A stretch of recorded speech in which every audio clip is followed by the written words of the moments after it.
Welcome back, YouTube. I recently upgraded my phone and the upgrade felt quite lackluster to say the least. For the last 4 years I was happily using my Samsung Galaxy S21. It was honestly the perfect size, incredibly light, and it just worked perfectly for my daily routine. It slipped right into my pocket. I could easily use it with one hand while walking or commuting, and it never felt like a burden to carry around. But 2 years ago the battery really started to give out on me, which is pretty normal for a phone that old. So I figured it was finally time to join the modern era, and I upgraded to the new Google Pixel 8 Pro. On paper it sounded like a massive leap forward, but the second I started using it, I realized I had made a huge mistake. The Pixel 8 Pro was just so incredibly big and hefty. Honestly, holding it felt more like I was carrying around an iPad than a phone. It was heavy, awkward to balance with one hand, and doing basic things like reading emails in bed or scrolling through social media became really annoying. I missed the pure comfort of my old phone so much that I actually switched back to my Galaxy S21 for another 2 years until this past year when it basically gave out and I had to upgrade to the S25. Sure, the battery still wasn't great, but returning to that older device reminded me of a harsh truth about the tech industry today. Modern smartphones have completely plateaued, and when it comes to actual daily usage they are barely improving and in some cases getting worse.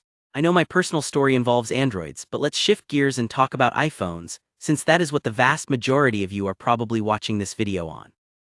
Apple fans are experiencing this exact same frustration right now. If you look at the community discussions around the new iPhone 17 Pro Max, people are constantly complaining about the sheer weight and size of the device. Users are literally calling these modern flagships glass bricks. When you hold a perfectly sized older model like an iPhone 13 or 14 next to a brand new 17 Pro Max, you really start to wonder what you are actually paying for. The older iPhones do all the exact same things, run all the same apps smoothly and take fantastic photos, but they are actually comfortable to hold and use for long periods of time. It turns out a lot of people are waking up to this reality. We are officially seeing the death of the annual upgrade cycle. According to recent industry data, the average age of a smartphone when it finally gets traded in has reached an all-time high of 3.84 years in the United States. People are holding onto their devices for almost 4 years now because there simply isn't a good enough reason to drop $1,000 on a new one. To try and force us to buy new devices, companies have decided to shove AI into absolutely everything. You can't watch a tech presentation today without hearing the word AI 100 times. But let's be real, most of these AI features are completely useless for our daily lives. Tech reviewers and everyday users are getting severe AI fatigue because things like automated text summarizers or predictive photo edits just feel like bloated software we never asked for. Instead of making the phone better, these AI tools run constantly in the background, eating up massive amounts of RAM and draining your battery even faster. When you buy a new phone today, you aren't really paying for a better user experience. You're paying for an AI gimmick that you will probably turn off after the first week. Another massive reason why upgrading is basically pointless now is the incredible length of modern software support. Back in the day, you were forced to buy a new phone because your old one would stop getting security updates after just 2 or 3 years. That is no longer the case. The manufacturers have finally been pressured into supporting their hardware for the long haul. For example, Samsung recently announced that their Galaxy S25 series is supported with 7 years of Android OS upgrades and security updates. That means a phone launched with Android 15 is supported all the way until roughly early 2032, getting updates up to Android 22. Some enterprise editions might even receive up to 8 years of support. The story is just as good on the Apple side. New iPhones typically receive 5 to 7 years of major iOS updates and security patches, with hardware service available for up to 7 years. While a minimum of 5 years is legally guaranteed, most flagship iPhones, such as the 15 or 16 series, often receive software support for over 6 years. With software support lasting well over half a decade across the board, the fear of your phone becoming obsolete or unsafe to use is completely gone. You can safely keep your device for 5 years and know that it is fully secure and running the latest operating system features. So, if the software lasts forever, the older designs are much more comfortable.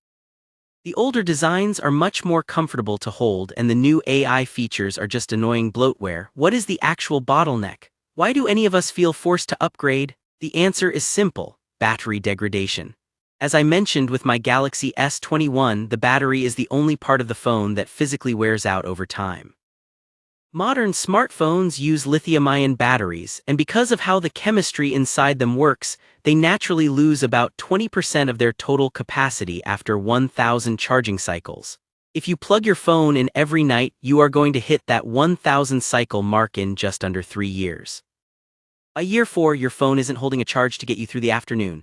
it might randomly shut down when it gets too cold outside, and the processor will actually start to slow itself down to prevent the degraded battery from failing entirely.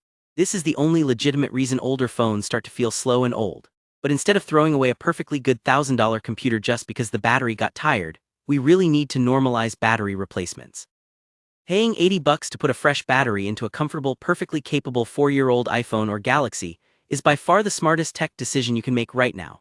The smartphone industry desperately wants you to believe that you need a newer, heavier phone with a massive camera bump and a bunch of AI features to be happy.